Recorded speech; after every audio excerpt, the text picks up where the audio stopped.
ఎందుకు నిలబడొద్దని చెప్పాను కదా, మర్చిపోతారా? జ్ఞాపకార్థ కూటంలో ఆరాధన ఉండదని చెప్పాను. ఒకసారి చెప్తే అది గుర్తుండాలి. ప్రతి విషయాన్ని గుర్తుపెట్టుకోవాలి.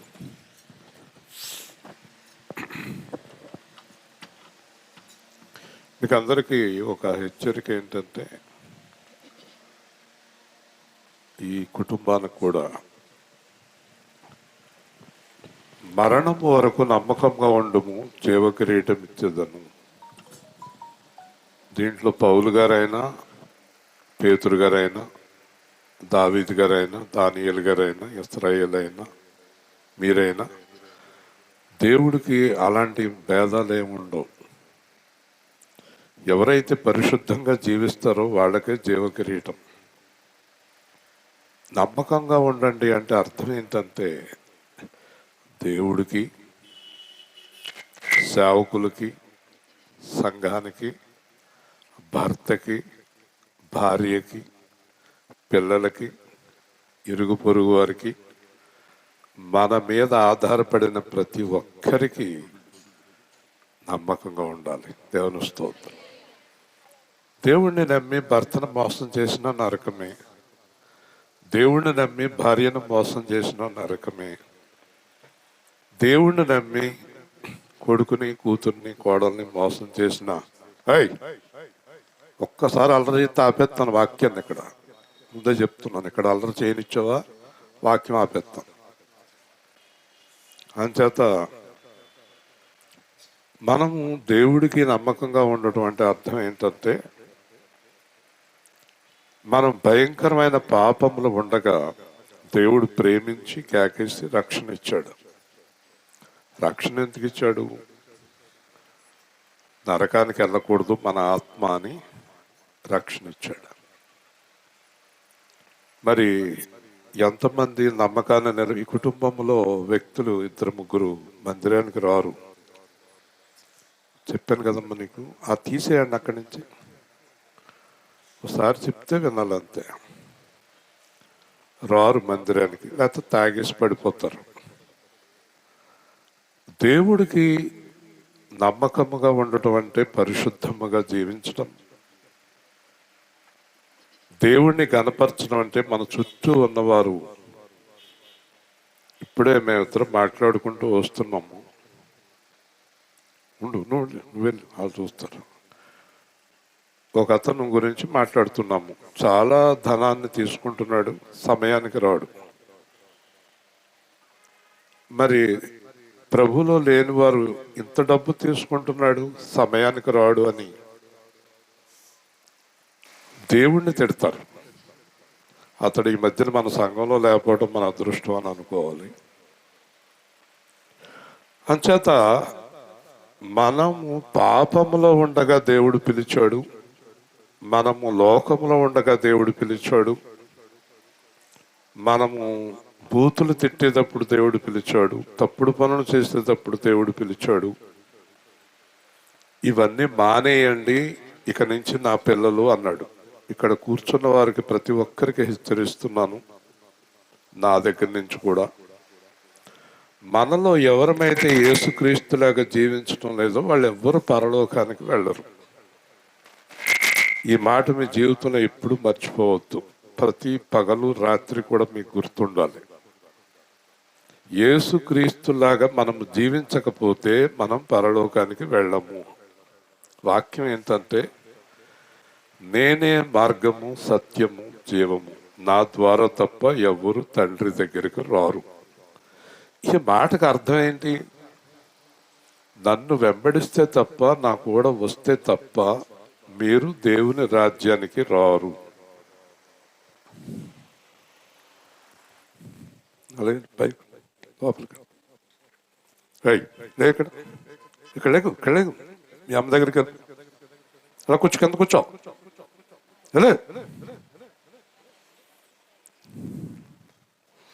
కొడతాను ఇక్కడి నుంచి.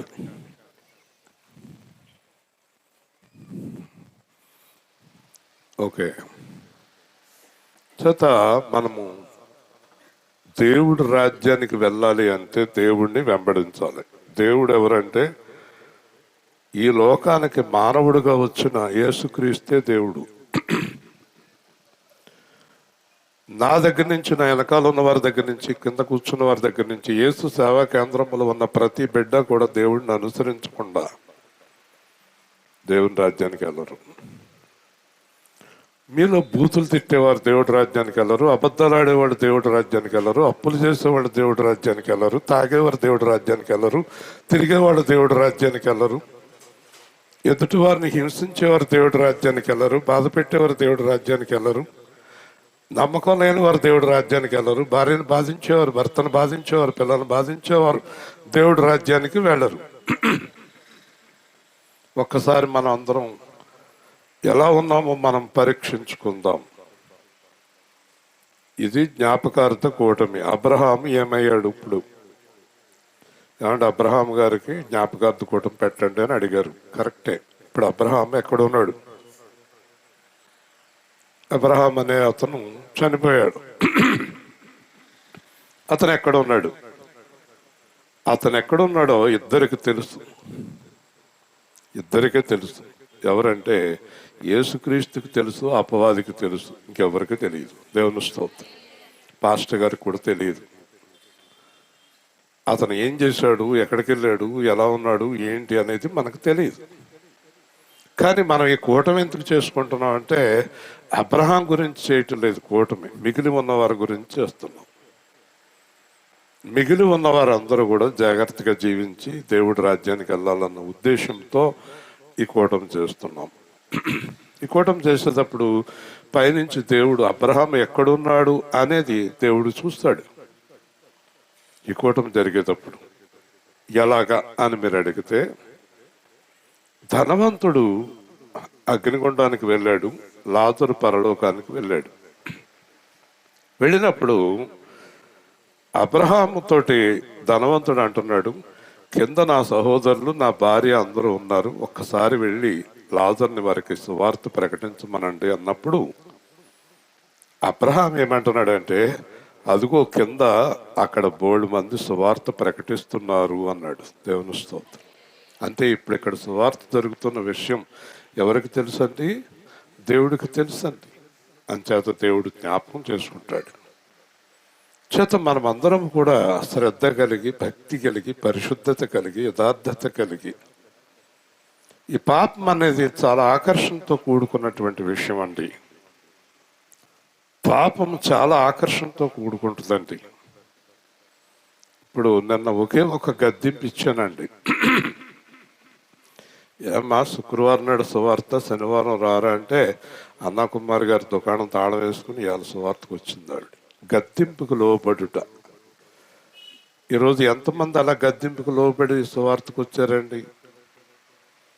ఇళ్ళకాడ కూర్చున్న వాళ్ళు ఉంటారు, ఆలస్యంగా వచ్చిన వాళ్ళు ఉంటారు. వాళ్ళ గద్దింపు లోబడరండి. ప్రసన్నమణిని కూడా గద్దించాను, ఆవిడ రాలా. అంటే ఎవరైతే గద్దింపుకు లోబడతారో వాళ్ళని దేవుడు చూస్తాడు. ఓహో, గద్దింపుకు లోబడ్డారు. చాలా మంది ఎలా ఉంటారంటే వాళ్ళ ఖాళీ అయినప్పుడు సువార్తకు వస్తారండి, వాళ్ళకి పని లేనప్పుడు సువార్తకు వస్తారండి, తాయితీగా వస్తారండి. ఒకవేళ ఆదివారం అయినా కూడా ఒక 100 రూపాయలు ఎక్కువ వస్తుందంటే బయటకే పోతారండి. ఇక్కడ సువార్త జరుగుతుంటే ఈ ఇంట్లో సభ్యులు అందరూ ఉన్నారా? దయాకర్ అన్నవాడు ఉన్నాడు ఇక్కడ? ఉండడండి. చూసారండి కుటుంబ పరిస్థితి ఎలా ఉందో. అందుకే చెప్తున్నాను, ఈ సువార్త ద్వారా ఏం చేయాలంటే ముఖ్యంగా ఆ కుటుంబము సరైన దారిలో నడవాలి. లాజరుకి అబ్రహాము, లాజరు ఉన్న ప్రదేశంలో అబ్రహాం చెప్పిన మాట మనం జ్ఞాపకం చేసుకోవాలి. మీ ఇంటి దగ్గరే సువార్త ప్రకటించబడుతుందయ్యా ధనవంతుడా అన్నాడు అబ్రహాం. దేవుని స్తోత్రం. మరి ఇక్కడ సువార్త ప్రకటించబడుతున్నప్పుడు ఇంట్లో వ్యక్తులేరి ఏడబోయారు? చూసారండి. అందుచేత దేవుడు తీర్పులోకి వచ్చినప్పుడు నువ్వు నరకానికి వెళ్ళి, అగ్నిగుండానికి వెళ్ళి అంటాడు. ఎందుకు వెళ్ళాలి? నువ్వు నమ్మకమైన వాడివి కాదు. దేవుని స్తోత్రం. మీరు గుర్తుపెట్టుకోండి. ఎవరైనా సరే, నేనైనా మీరైనా ఎవరమైనా దేవుడికి భార్యకు, పిల్లలకు, భర్తకు, తల్లిదండ్రులకు, పెద్దలకు, నమ్ముకున్న వారందరికీ విధేయత చూపని ఎడల మనం ఎవ్వరము దేవుని రాజ్యానికి వెళ్ళము. దేవుని స్తోత్రం. నీ జీవితంలో అందరిని ప్రేమించి ఒక్కళ్ళని హింసించినా నువ్వు దేవుడి రాజ్యానికి వెళ్ళవు. ఒక్కళ్ళని హింసించినా నువ్వు దేవుడి రాజ్యానికి వెళ్ళవు. నువ్వు డబ్బును ప్రేమించిన దేవుడి రాజ్యానికి వెళ్ళవు. లోకాన్ని ప్రేమించిన దేవుడి రాజ్యానికి వెళ్ళవు. గుర్తుపెట్టుకోండి. జీవింతారా యేసులాగా జీవించండి, లేదంటే బైబిల్ పక్కన పెట్టి ఇంట్లోకి వెళ్ళి మీ ఇష్టం వచ్చినట్టు బ్రతకండి. జీవింతారా యేసులాగా జీవించండి. పరలోకానికి వెళ్ళాలంటే ఎవరిలాగా జీవించాలి చెప్పండి. నేను నా సొంత మాట కాదు, ఇది బైబిల్లో రాసిన మాట. యేసులాగా జీవించితేనే దేవుని రాజ్యానికి వెళ్తాము. ఇస్రాయేల్ గారు చాలా సువార్త చేస్తున్నారు, పర్వాలేదు, యేసులాగా జీవించకపోయినా తీసుకుపోదామని అనుకోడండి యేసు ప్రభు. నేను ఇంకా బాగా మీ అందరికన్నా బాగా యథార్థంగా జీవింతేనే నన్ను దేవుడి రాజ్యానికి తీసుకెళ్తాడు. దేవుని స్తోత్రం. మీకున్న అవకాశాలు, చాలా అవకాశాలు నాకు ఉండవండి. తెలుసండి, నాకు ఎండంటే భయం, ఉడుకంటే భయం, చెమట అంటే భయం నాకు పడదండి. కానీ నేను సువార్త ప్రకటించాలి, ఎండలో అవసరమైతే వాక్యం చెప్పాలి. కొన్ని స్థలాల్లో చెమట ముద్దయిపోయి కూడా నేను వాక్యం చెప్పిన సందర్భాలు ఉన్నాయి. కానీ ఎండంటే నాకు పడదు. అయినా దేవుడు నేను చేయకపోతే ఊరుకోడండి, చెయ్యాలండి. అంచేత మీరందరూ ఈరోజు చాలా ప్రాముఖ్యమైనటువంటి అంశాలు బోధిస్తాను. అబ్రహాం యొక్క కూటమి ద్వారా మనకు దేవుడు ఏ ఏ మాటలు మాట్లాడతాడో చూద్దాం. అబ్రహాం ఎలా జీవించాడో మనందరికీ తెలుసు. కొత్తగా ఇక్కడ సాక్ష్యాలు కూడా మనకు అవసరం లేదు. మరి వాళ్ళ కూతుర్లు సాక్ష్యం ప్రకారం, వాళ్ళ అమ్మాయిలు చెప్పే సాక్ష్యం ప్రకారం చివరిలో చాలా మార్పు వచ్చాడండి. చివరిలో భార్య మీద, అందరి మీద ప్రేమ వచ్చిందండి. మరణానికి ముందు చాలా మార్పు వచ్చాడండి అని చెప్పారు కూతుళ్ళు. దేవుని స్తోత్రం. అలా మార్పు వస్తే తప్పకుండా దేవుని రాజ్యానికి వెళ్తాడండి. ఎందుకంటే హెచ్కేల్ గ్రంథంలో దేవుడు చెప్పింది ఏంటంటే, ఒక దుర్మార్గుడు లేదా దేవుడికి వ్యతిరేకమైన వ్యక్తి అన్ని తప్పులు చేసిన చివరిలో మారిపోయి నా వైపుకు తిరిగితే నేను క్షమిస్తాను అన్నాడు.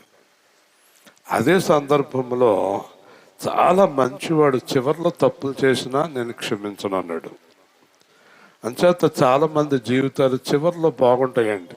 కొంతమంది విరగ్గొట్టబడతారు, కోమాలోకి వెళ్తారు, రకరకాలుగా వెళ్తారు. భక్త సింగ్ గారు 18 నెలల మంచం మీద ఉన్నాడు, సంఘం ప్రార్థిస్తే ఉండనే అన్నాడు దేవుడు. పౌలు గారికి విపరీతమైన నడుము బాధ అంట, ఉండనే అన్నాడు దేవుడు. పౌలే అన్నాడు, ఈ నడుము బాధ లేకపోతే నేను పరలోకం వెళ్ళనేమో అన్నాడు. మనలో కొంతమందికి రోగాలు ఉన్నాయి. ఈ రోగాలు దేవుడు తీసేస్తే మనం రాగాలు పాడతామండి. రోగాలు పోయినాయి అనుకోండి, మనం ఎవరం పరలోకం వెళ్ళమండి. ఇప్పుడు గబుక్కలు లెగితే నడుము పట్టుకుంటుంది మనకి. ఒకవేళ నడుము పట్టుకోవడం తగ్గిపోయిందంటే మనం చాలా భయంకరమైన వేషాలు వేస్తామండి. అర్థమైందండి.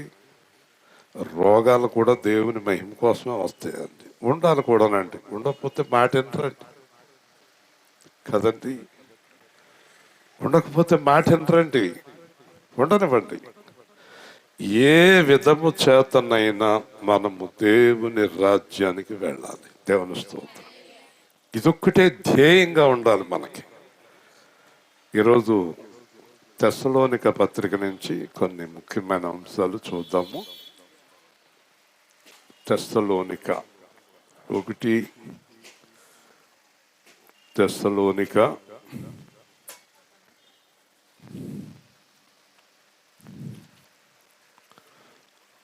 జాగ్రత్తగా విందాము.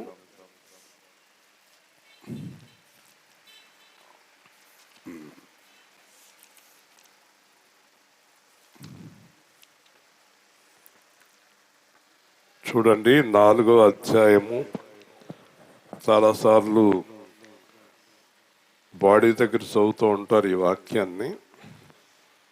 మనం ఈరోజు చదువుకుందాము 13వ వచనం నుంచి 18వ వచనం దాకా. 1 తెస్సలోనిక 4వ అధ్యాయం 13వ వచనం నుంచి.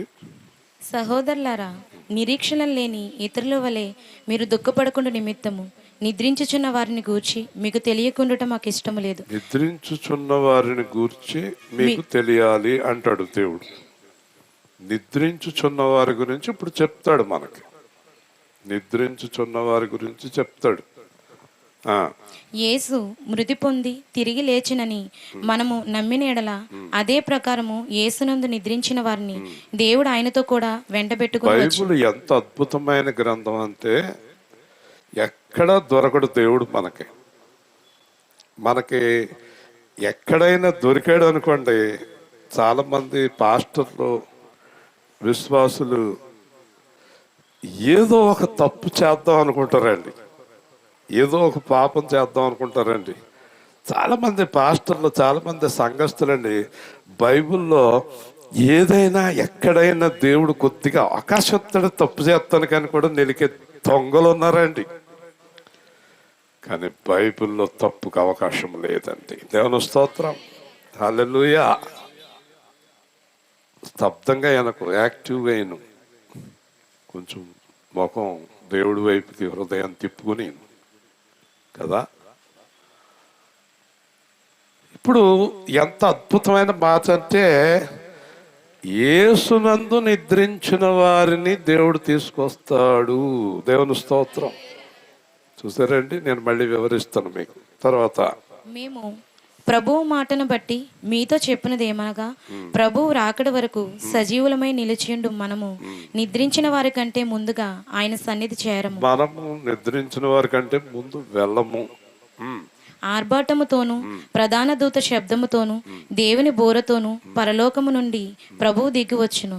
క్రీస్తునందుండి మృతులైన వారు చూడండి, క్రీస్తునందుండి మృతులైన వారు. అంచేత బైబిల్లో ఎక్కడైనా చిన్న తప్పు దొరుకుతుందేమో, ఏదైనా సిగరెట్ కాలుద్దామా, ఏదైనా చిన్న తప్పు చేద్దామా, కొద్దిగా తాగుదామా. ఒకరోజు నా తణుకులో 2 పాస్టర్లు కూర్చుని తాగుతున్నారు. నేను అక్కడ కూర్చున్నాను. తాగుతుంటే నేను అడిగాను ఒక పాస్టర్ని, ఏమయ్యా తాకొచ్చా, తాగకూడదు కదా అంటే, బైబిల్లో తాగమని ఉందండి అన్నాడండి అతను. అంటే అప్పటికి నేను ఏమీ తెలియదు నాకు బైబిల్, లేకపోతే నేను చెప్తున్నాను. తిమోతికి అండి పౌలు గారు ఉత్తరం రాసి అప్పుడప్పుడు కడుపు జబ్బు ద్రాక్షరసం తాగన్నాడండి, అని చేత తాగినా పర్లేదండి అన్నాడండి ఒక పాస్టర్ గారు. మరి నీకేం కడుపు జబ్బు అన్నానండి నేను. అబ్బే నాకు జబ్బు ఏమి లేదండి అని. మరి జబ్బు లేకపోతే ఎందుకు తాగుతున్నావు అన్నాను. పైగా ద్రాక్షరసం కాదు కదా నువ్వు తాగేది, బ్రాందీ కదా అన్నాను. మనం ఇవన్నీ పట్టించుకున్నాం అనుకోండి బతకలేమండి. మనం అనకన్నాను. చేబ్రోల్లో యోబు అనే పాస్టర్తో కూడా మనం అనకన్నాను.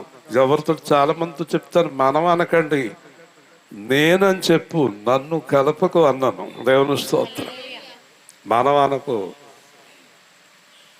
ఒక్కోసారి కాలేపు కూడా సంతోషంగా ఉన్నప్పుడు మనం అంటాడు. మనం అనొద్దండి, నేను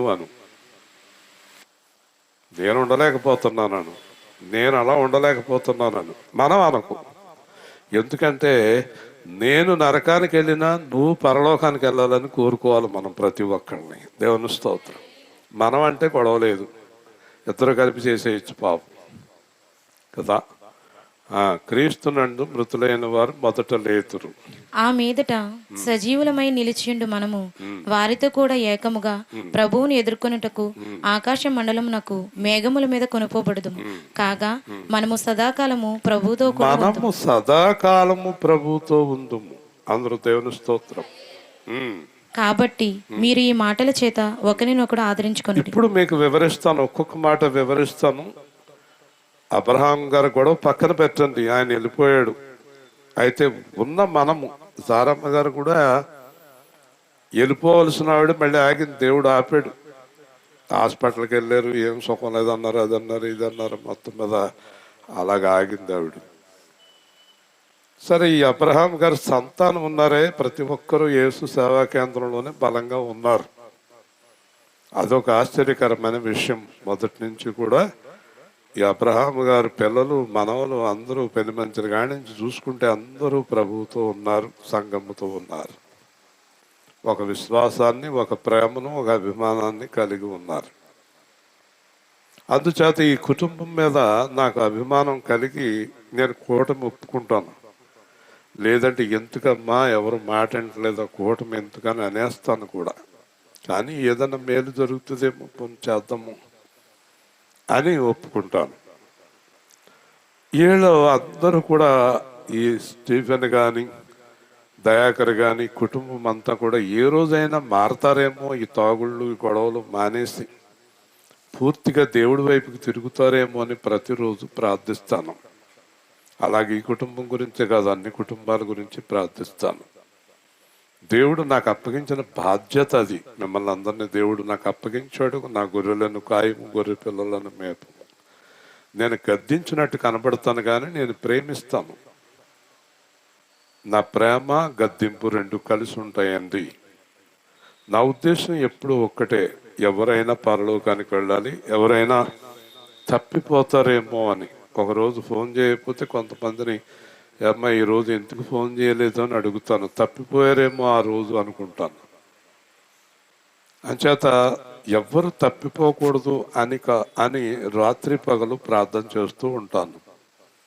ఇక్కడ మనం చూస్తే మొట్టమొదటి మాట ఏంటంటే, యేసు ప్రభువులో లేని వారికి నిరీక్షణ లేదండి. మొదటి మాట ఏంటంటే నిరీక్షణ లేదు. నిరీక్షణ లేదు కనుక చచ్చిపోయినప్పుడు ఏడుస్తారండి. పౌలు ఏమంటాడంటే, యేసు ప్రభు పిల్లలు ఎవరైనా చనిపోయినప్పుడు ఏడుపు వస్తుంది, రాదండి, కానీ మరీ అంత దుఃఖపడవద్దు మీరు. ఎందుకంటే యేసు ప్రభు పిల్లలు చనిపోలేదు, తిరిగి లేస్తారు. దేవుని స్తోత్రం. ఇది యేసు ప్రభులోనే ఉంది ఈ గొప్ప అద్భుతమైన అవకాశం. కనుక నిద్రించుచున్న వారు ఏం చేస్తారో మీకు చెప్తాను, వినండి. చూసారండి, నిద్రించుచున్న వారి గురించి పౌలు గనక చెప్పకపోతే అందరికీ ఒక అయోమయం కింద ఉండును. మీలో ఎవరైనా మీ కుటుంబాల్లో యేసు ప్రభువులో ఉండి నిద్రించిన వారి గురించి మీరు బాధపడక్కర్లేదండి. ఎందుకంటే యేసు మృతి పొంది తిరిగి లేచనని మనము నమ్మిన ఎడల, ఇక్కడ నమ్మకం అనేది యేసు ప్రభు తిరిగి లేచాడని మనం నమ్మాలి. యేసు ప్రభు మూడో రోజున లేచాడని మీరు ఎంతమంది నమ్ముతున్నారు? కుడి చేయి చూపించండి. దేవుని స్తోత్రం. యేసు ప్రభు లేచినప్పుడు ఖచ్చితంగా మనము లేస్తామని పౌలు చెప్తున్నాడు. యేసు ప్రభు లేచాడని నమ్మిన ఎడల యేసునందు నిద్రించిన వారిని దేవుడు ఆయనతో కూడా వెంట పెట్టుకుని వచ్చును. ఇప్పుడు అబ్రహాము గారు యేసునందు నిద్రించారు అనుకోండి, ఆయన కూడా వస్తాడట అబ్రహాం గారు. సరే, ఇది పక్కన పెడదాం. ఇక్కడ ఒక ప్రాముఖ్యమైన పాయింట్ ఏంటంటే, యేసునందు నిద్రించిన వారు. చెప్పండి, మర్చిపోకండి, మళ్ళీ చెప్పండి. అంటే యేసునందు నిద్రించిన వారు అంటే అర్థం ఏంటంటే, యేసు క్రీస్తుతోటే కలిసి జీవించి యేసునందు నిద్రించారని అర్థం. ఇంకొక అర్థం ఏంటంటే, వారు యేసు క్రీస్తు నుంచి తప్పిపోయి నిద్రించలేదు అని అర్థం. మధ్యలో జారిపోయి, మధ్యలో తాగుబోతులు అయిపోయి, మధ్యలో వ్యభిచారులు అయిపోయి, మధ్యలో దొంగలు అయిపోయి చచ్చిపోయారని కాదు అర్థము. ఏ రోజునైతే యేసు ప్రభువులోకి వచ్చారో చనిపోయేదాకా యేసు ప్రభువులోనే ఉన్నారు అని అర్థము. దేవుని స్తోత్రం. వినిపిస్తుందా? మధ్యలో దొంగలు అయిపోయి, పెకట్లాడి, తాగేసి, తిరిగేసి, దరిద్రులు అయిపోయి చచ్చిపోయిన వాళ్ళని ఎంట పెట్టుకొస్తాడని కాదు అర్థం.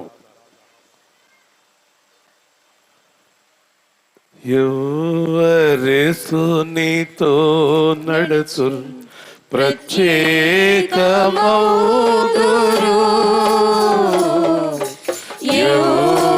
యేసు నీతో నడుచు ప్రత్యేకమౌదురు,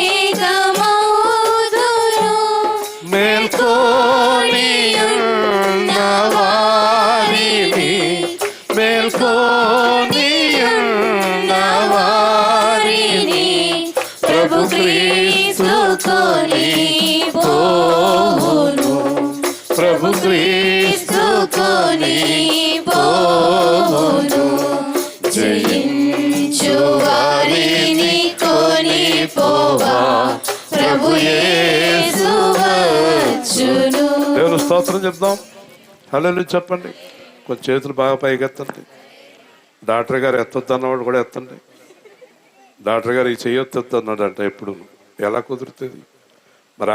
ఆయన ఎందుకు ఎత్తున్నాడా? ఆయన ఎందుకు ఎత్తున్నాడు చెయ్య? వాళ్ళు అలాగే చెప్తారండి. మీరు ప్రతిదానికి కంగారు పడిపోకండి కదా, కంగారు పడకండి. డాక్టర్లు చెప్పేదానికి కంగారు పడి భయపడిపోకండి. మనకి దేవుడు కొంత శక్తిని ఇచ్చాడు, ఎముకల్లో శక్తిని ఇచ్చాడండి. ఆ ఎముకలు అలా పనిచేస్తాయి చివరిదాకా. ఎముకలు అరిగిపోయినాయి అంటే కంగారు పడకండి. ఎముకలు అరగవా? అరగకుండా ఎలా ఉంటాయండి? అరుగుతాయండి. అరగవని అనుకోకండి. ఏం పర్లేదండి, అరిగిపోయినా ఏం అవ్వదండి. కంగారు పడి భయపడకండి. మరీ అంత మూలాడిపోయే పరిస్థితి దేవుడు రానివ్వడండి. జాగ్రత్తగా ఉండండి. ఇప్పుడు ఇక్కడ చూడండి, యేసు ప్రభు జయించేవారిని తీసుకెళ్తాడు, జయించేవారిని కూడా తీసుకొస్తాడు. ఏం జయించేవారినండి? లోకాన్ని, పాపాన్ని, వేషాన్ని, ధనాన్ని, మోసాన్ని, వ్యభిచారాన్ని, తాగుడిని, జోదాన్ని, దుష్ట వ్యసనాల్ని, దేవుడికి వ్యతిరేకమైన కోపాన్ని. కొంతమంది కోపం అండి, ఒకసారి కొంతమంది విపరీతంగా అరుస్తూ ఉంటారండి. కోపము కదండి. కోపం అంటే బీపీ అంటారండి కొంతమంది. కోపం అంటే బీపీ అంటే ఏంటి అర్థం తెలుసండి? నీకు విపరీతమైన కోపం వచ్చేసింది అనుకోండి, బీపీ వస్తుందని అర్థం అండి. బీపీ అంటే ఏంటో తెలుసండి? బ్లడ్ ప్రెషర్, రక్తంలో ఒత్తిడి పెరుగుతుందండి. రక్తంతో ఉండి నీకు రక్తంలో బాగా ఒత్తిడి పెరిగాక 4-5 రకాల కార్యాలు జరుగుతాయండి. ఒకటి, తలలో ఉన్న నరాలు బద్దలవుతాయి, అక్కడికక్కడే చస్తావు. గుండె ఆగిపోద్ది, అక్కడికక్కడే చస్తావు. కాలు చేయ పడిపోద్ది, అక్కడికక్కడే పడిపోతావు. అంచేత కోపము పాపం అండి. నీకే కాదు, కోపం అందరికీ ఉంది. కానీ కంట్రోల్ చేసుకుంటే బీపీ రాకుండా ఉంటుంది. దేవుని స్తోత్రం. నా కోపం ఎక్కువ అనొద్దండి. నీ కోపం ఎక్కువ అయితే అడవిలోకి వెళ్ళిపోయి చెట్ల మీద, పులుల మీద, సింహాల మీద నీ కోపము నీకు అనారోగ్యాన్ని తీసుకొస్తుంది. అంటే నేను చెప్పేది మీకు అర్థమవుతుందండి. జయించిన వారిని దేవుడు తీసుకెళ్తాడండి, జయించిన వారిని కూడా పెట్టి తీసుకొస్తాడండి. దేవుని స్తోత్రం. దేన్ని జయించాలండి? లోకాన్ని, శాపాన్ని, పాపాన్ని, కోపాన్ని, తాపాన్ని అన్నిటినీ జయించాలండి. అన్నిటినీ జయించాలంటే మనకు ఏంటంటే మారు మనస్సు. దేవుని స్తోత్రం. అంటే క్రీస్తు యేసునకు ఆ మనసు వచ్చేసింది అనుకోండి. ఇది వరకు నాకు కోపమేనండి, అందరికీ కోపమేనండి. ఒకసారి ఈవిడ కూడా పళ్ళు పటపట కురికెత్తదండి. కోపం ఎవరికి లేదండి, కానీ కుదరదండి. వస్తుంది కోపం, కానీ వెంటనే యేసుని తలంచుకుని, ఆయన హృదయాన్ని తలంచుకుని తగ్గించుకోవాలి. దేవుని స్తోత్రం. నువ్వు అత్తమానం గుండ్రంగా తిరక్కు, కూర్చుంటావు చోట కూర్చో. నీకు తిరుగుడు అలవాటు, తిరక్కు. అంచేత ఈ సంతోషాన్ని కూడా కంట్రోల్ చేసుకోండి. కొంతమంది సంతోషం వస్తే ఎదరోడి మీద పడిపోయి ఉమ్ము చూసేసి ఆహాహాహా అని ఇలా బాధేసి, అంత సంతోషం వద్దండి. కోపాన్ని కంట్రోల్ చేసుకోండి, సంతోషాన్ని అన్ని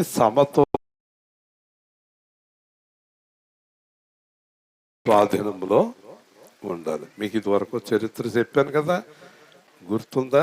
ఏమయ్యా చాలా ఇబ్బంది పడిపోతున్నావు, నువ్వు నా పక్కన ఉన్నావు, నువ్వు ఇబ్బంది పెడితే నాకు ఇబ్బంది కదా.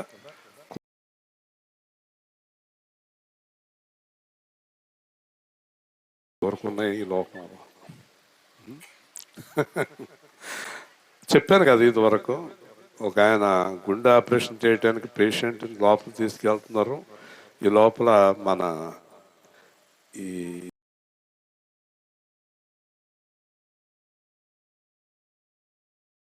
అన్నాడు. ఏంటయ్యా అన్నాడు. మీరు ఆపరేషన్ చేయబోయే పేషెంట్కి ₹1,00,00,000 లాటరీ తగిలింది అన్నాడు. ఇప్పుడు చెప్పకూడదు, ఒత్తిడి వచ్చే చచ్చిపోతాడు. డాక్టర్ గారు అన్నారు, నేను నెమ్మదిగా చెప్తానులే అన్నాడు. ఇంకా ఆపరేషన్కి అన్ని సిద్ధం చేసేటప్పుడు ఎందుకైనా మంచిది సంతోషపడతాడని చెప్పి నెమ్మదిగా, అబ్బాయి నేను సంతోషకరమైన వార్త, టెన్షన్ పడకు అని చెప్పి, నీకు లాటరీలో ₹1,00,00,000 వచ్చిందంట, ఏం చేస్తావు అని అడిగాడు. సగం మీకు ఇస్తాను అన్నాడంట. డాక్టర్ గారు చచ్చిపోయాడు. అంటే నీలాగా నవ్వుతూ కూడా ప్రమాదం అన్నట్టు నవ్వుతున్నాడు. అంచేత గుండె దానికి కంగారు పడికి ఉరుగు మీద అలా వెళ్ళిపోకూడదండి. టెన్షన్ పడిపోకూడదు, తలబద్దలు కొట్టుకోకూడదు. ఏది జరిగినా పర్వాలేదు, దేవుడు ఉన్నాడు. అదిగా హాయిగా పండుకొని నిద్రపోదును. పొద్దున్న యుద్ధం ఉంది. ఇస్తరాని వాళ్ళ అమ్మ శనివారం హాస్పిటల్కి వెళ్ళడం కోసం వారం రోజుల నుంచి టెన్షన్ పడిపోతుంది. రాత్రి పడుకుని నిద్రపోతున్నాడు ఆయన కదండి. అందుచేత యేసు నందు నిద్రించిన వారిని దేవుడు ఆయన నిద్రించాలి అంటే యేసుతో కలిసి జీవించి యేసుతో కలిసి చనిపోవాలి. దేవుని స్తోత్రం. అంటే మరణం వరకు ఎలా ఉండాలి? దేవుడికి మాత్రమే కదా, మరి ఎవరికి? అందరికీ. దేవుని స్తోత్రం. దేవుడికి, భార్యకి, తల్లికి, తండ్రికి ఉండాలి. ఎవరి దగ్గర కూడా నీకు ఆ పిల్ల మంచిది కాదు, ఆడు మంచోడు కాదనే సర్టిఫికెట్ ఉండకూడదు. అందరూ వల్ల మీకు ఏమన్నా నష్టమా? మాట్లాడండి. అందరూ మంచోళ్ళు అనటం వల్ల మీకు ఏమన్నా నష్టం వచ్చేస్తుందండి? నష్టం వస్తుందా? మాట్లాడరా. వాళ్ళు అనిపించుకోండి, మంచి వాళ్ళు అనిపించుకోండి. అది అంత సామాన్యంగా రాదండి. మంచి వాళ్ళని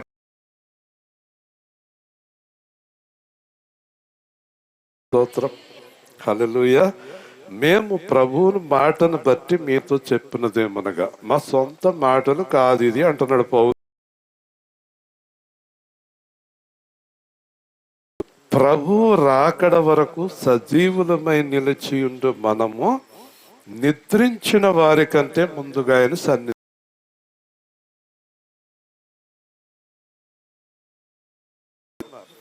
పౌలు గారు ఏమనుకున్నారంటే, మనం బ్రతుకుండగా దేవుడు వస్తే మనకంటే ముందు చనిపోయిన వారికంటే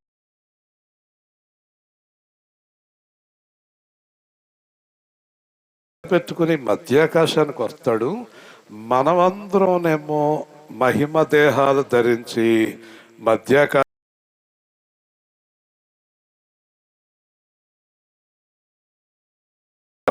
దేవుని స్తోత్రం. ఆ రోజున నా హృదయములో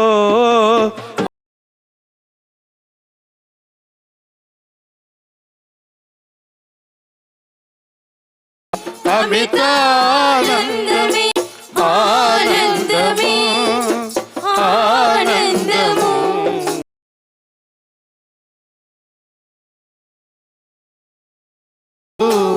ఆనందము, ఆనందము.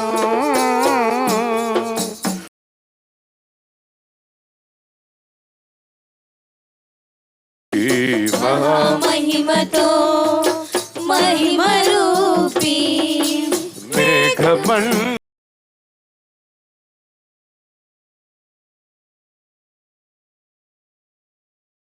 దూతగణము పరవశించి పాడుచుండగా ఆ రోజున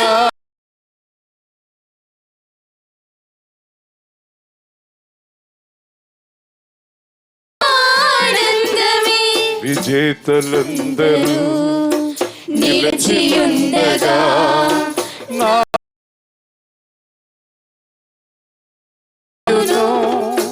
చేరదీయును కన్నీటిని నా ప్రభువే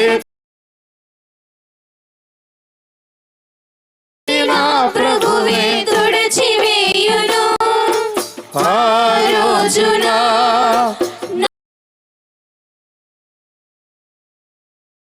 అందమే. మీరందరూ ఒక్కసారిగా మేఘాల మీద వెళ్ళిపోయి మనం అందరం ఆ పైనుంచి అందరూ అంట అసలు ఆ సంతోషాన్ని ఎవరు వెనకట్టలేరండి. ఇక్కడ ఏం సంతోషం ఉంది? తాగితే బాధ, తాకపోతే బాధ, నుంచుంటే బాధ, కూర్చుంటే బాధ, పడుకుంటే బాధ, లెగితే బాధ, అన్ని బాధలే కదా.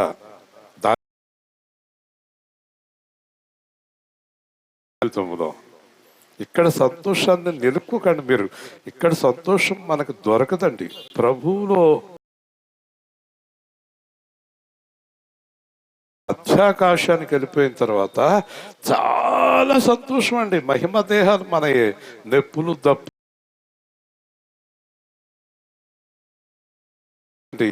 అందుకే మనం ఎదురు చూడాలి. దాని కొరకు ఎదురు చూ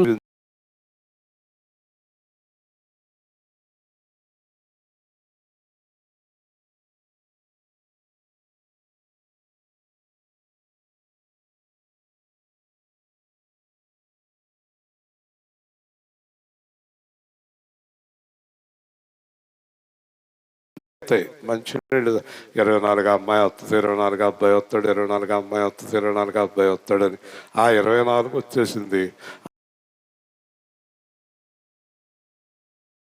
తను చూసి కళ్ళంట నీళ్ళు గార్చి ఓ సంతోషించేస్తారు. అలాగే మీరు ఏం చేయాలంటే మీకు ఇచ్చిన ఆయుష్కాలం 70 అలా అయిపోయింది, ఇంకా కొద్దిగా ఉంది, ప్రభువును చూస్తాము అనుకుంటూ మీరు సంతోషంగా జీవించేయండి. దేవుని స్తోత్రం. చెప్పి ఈ గోలతో ఉండకండి. ఇవి ఉంటాయి, నాకు ఉన్నాయి, మీకు ఉన్నాయి. ఆరోగ్యంగా ఉన్నవాళ్ళు ఎవరున్నారు?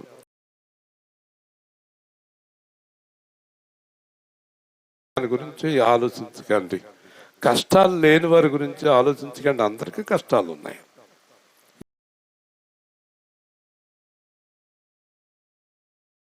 చూస్తూ మనం సంతోషంగా సాగిపోవాలి. దేవుని స్తోత్రం. ఇప్పుడు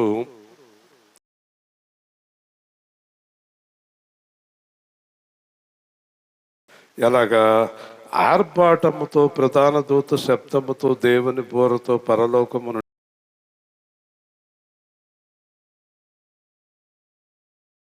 బయలుదేరుతాయి. ఎలాంటి శబ్దాలు అంటే ఆర్భాటము, ప్రధాన దూత శబ్దము, దేవుని బోర,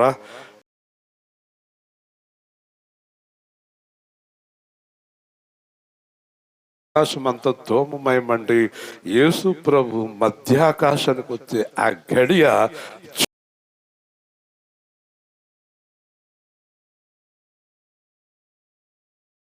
మనందరం దాని కొరకు ఎదురు చూడాలండి. ఎందుకంటే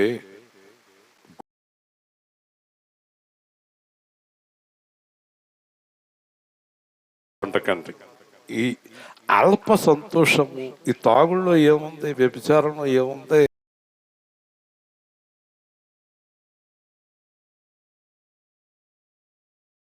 సంతోషం ఉంది. దేవుని స్తోత్రం. దేంట్లోని శాశ్వత సంతోషం లేదు. మీకు అందరికి తెలుసు.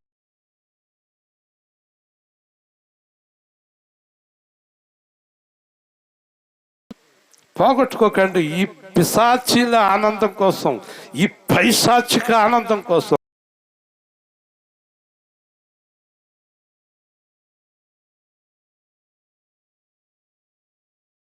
ఇప్పుడే మరి దారుణమైన వాళ్ళు బయలుదేరారు, పాస్టర్లు, విశ్వాసులు. దేవుడి కంటే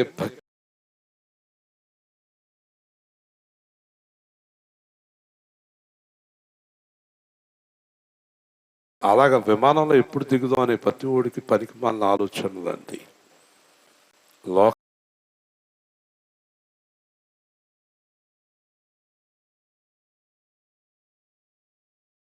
ఎందుకంటే పెళ్లి కాని వాళ్ళు పెళ్లి చేసుకోకూడదు అనుకోండి. పౌలు చెప్పి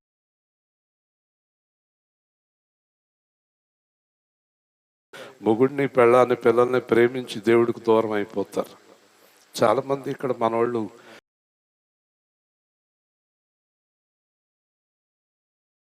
ఆడించుకుంటారు కదండి. ఈ కాయలు వచ్చాక ఆవిడ చూడండి 2 కాయలు ఒళ్ళు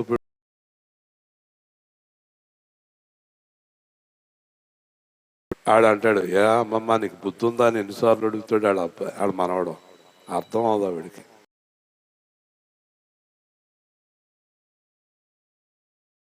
నేను నా మనవడిని నా మనవల్ని ప్రేమించలేదా? ప్రేమించండి, కానీ దేవుడి కంటే ఎక్కువ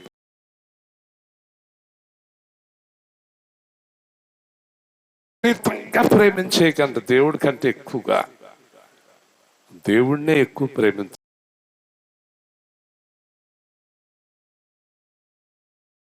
మధ్యాకాశానికి యేసు వచ్చినప్పుడు అండి మనం వెళ్ళలేదు అనుకోండి, మనం చాలా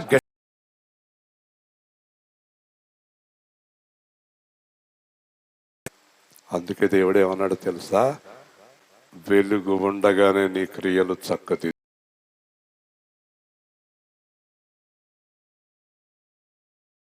దేవుడికి వ్యతిరేకమైన క్రియలు మనలో ఉంటే ఈరోజు ఇక్కడే వదిలేద్దాము.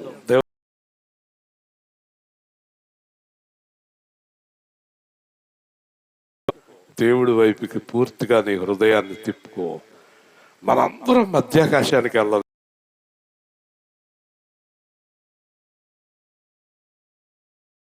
కూడా విడిచిపెట్టకూడదండి. దేవుని స్తోత్రం. హల్లెలూయా, హల్లెలూయా.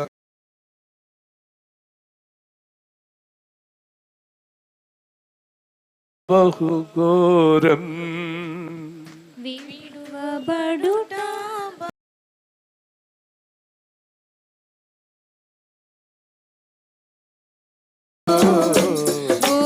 లోకమంతా తెలుసుకుంటారు.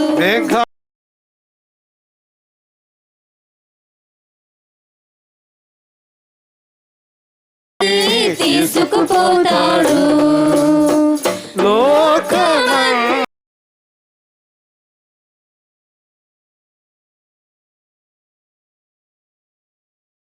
ఘోరం యేసు రాజుగా వచ్చుచున్నాడు.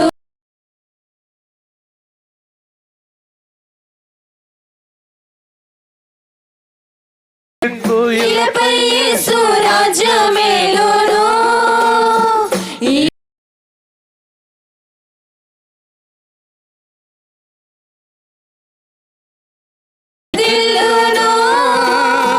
న్యాయమే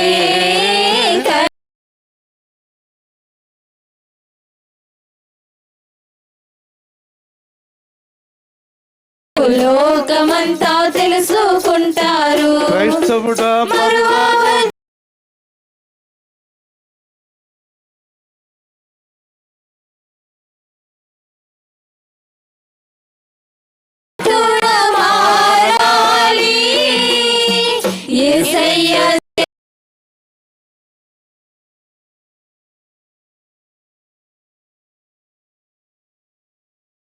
ఇంకా మీకు మాట చెప్పనా, దానికి అడ్డం వచ్చాయన్నీ మీరు తీసేసేయండి.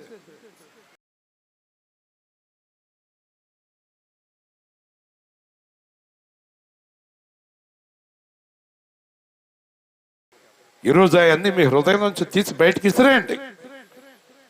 మీకు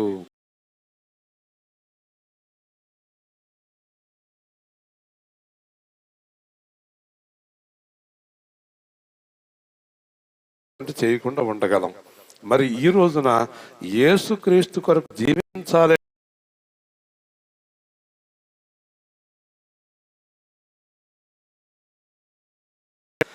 అప్పుడు క్రీస్తు నందుండి మృతులైన వారు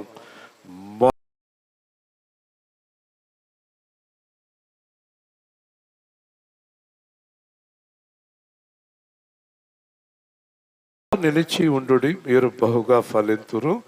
నాకు వేరుగా ఉండి మీరు ఏమి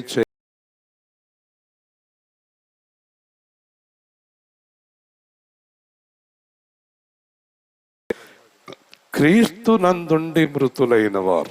చెప్పండి.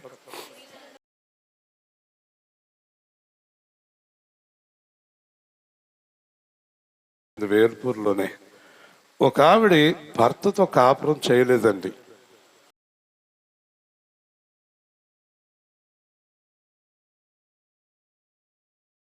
వేల్పూర్లోనే మా చుట్టాల్లోనే జరిగిందండి. మధ్యలోనే భర్తను వదిలేసి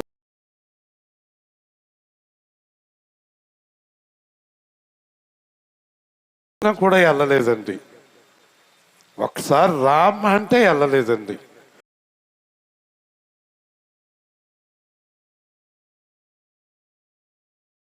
పొలం నీకే వస్తుంది.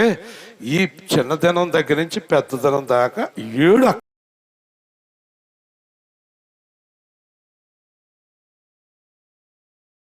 ఉంటారు కదా, గ్యాంగ్ సలహా ఇచ్చారండి. ఇంకేముంది, అయ్యో బాబు రామ్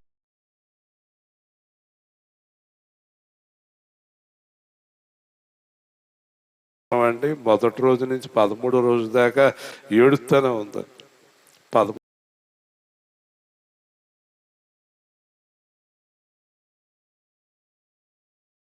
ఇస్తారేంటి, నాకు ఎకరం పొలం వస్తుంది కదా. ఎకరం పొలము మీ ఆయన గారి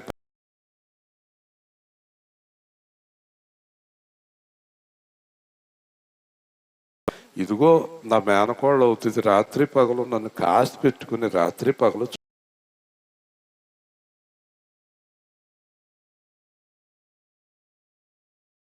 ఇప్పుడు ఈవిడ లాయర్ గారి దగ్గరికి వెళ్తే లాయర్ అన్నాడు, చెప్పు తీసుకు కొడతాడమ్మా జడ్జి గారు నిన్ను.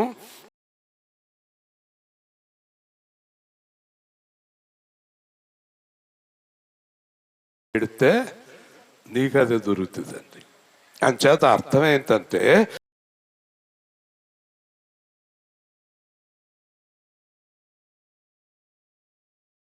నువ్వు నేను ఎరగను, నువ్వు నా యందు జీవించలేదు, నీ ఇష్టం వచ్చినట్టు బతికివుతా.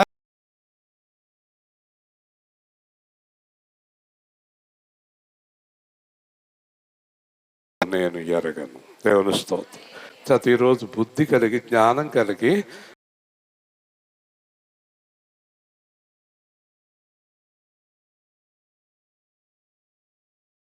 లాగా పేతురులాగా యోహానులాగా జీవిస్తేనే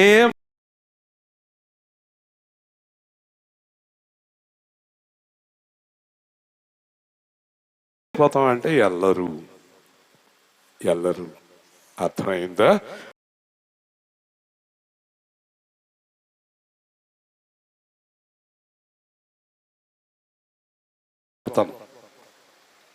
చాలా గొప్పతనం అండి అది. ఇప్పుడు మనం ఇప్పటి వరకు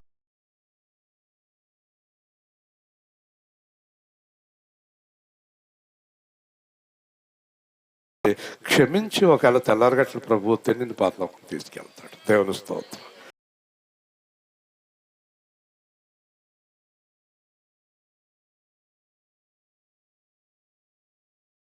ఇదే కదా, బతుకున్నంత కాలం ఇలాగ మరి కోటాలు చెప్పి మనం చెప్తాను.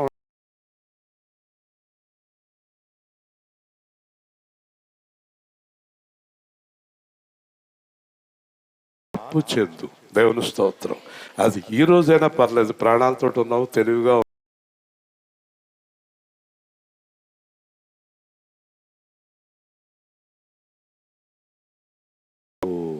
దేవుని స్తోత్రం. అంచేత సజీవులమే నిలిచి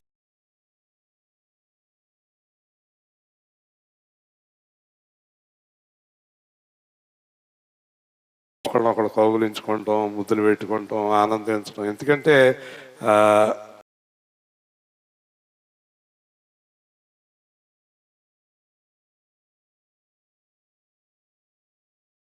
ఆనందం కలుగుతుంది. ఎంత సంతోషం కలుగుతుందండి. కొన్ని వేల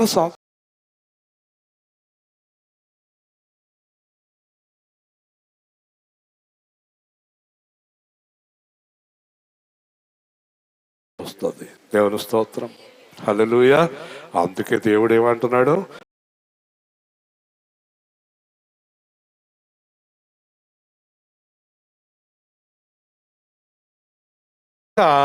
మనము సదాకాలము ప్రభుతో ఉండు.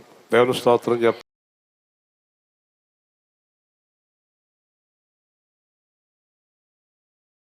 కాలం ఉంటాడు, అంతకాలము ఆయనతోటి మనం ఉండిపోతాము. దేవుని స్తోత్రం.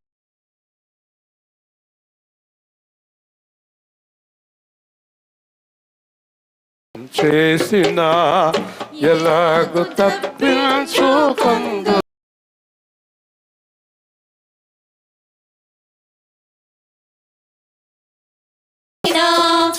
ఎలాగు తప్పించుకొందు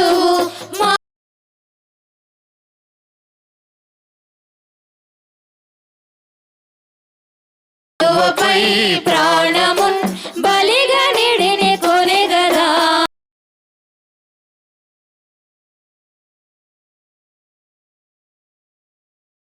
తప్పించుకొందు మానవా. దయచేసి మీరు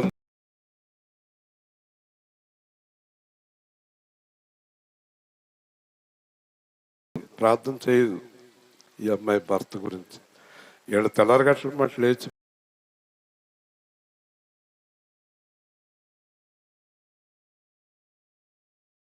చెయ్యి. ఎలా లైన్లో పోతాడు?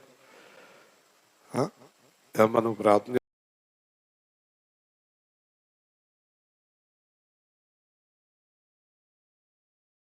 మీ అందరి గురించి మేము ప్రార్థన చేస్తాం. సంఘంలో ప్రతి ఒక్కరూ తెల్లవారుజామున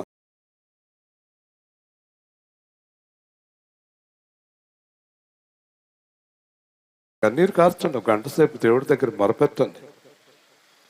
అనేకమైన పనులు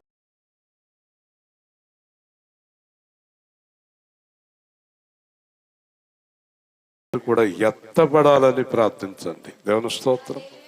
కాబట్టి ఈ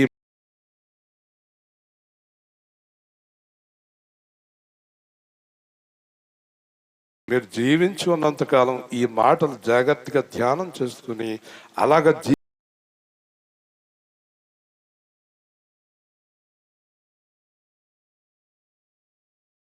దేవుడైన తండ్రి, ఈ రాత్రి కాలం మందు మీరు ఇచ్చిన వాక్య సందేశాన్ని బట్టి స్తోత్రాలు.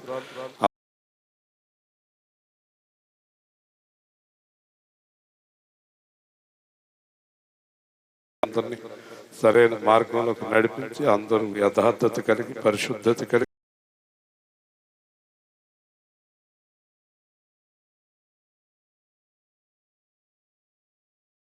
సారమ్మ గారిని ఆరోగ్యంగా కాపాడు. మన అబ్రహాం సంతానం మొత్తం పిల్లలందరినీ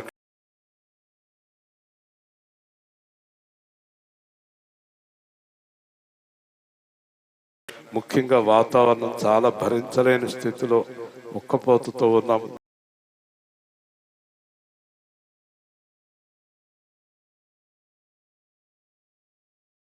యేసు నామములో ప్రార్థిస్తున్నాము తండ్రి. ఆమేన్. రేపు ప్రభు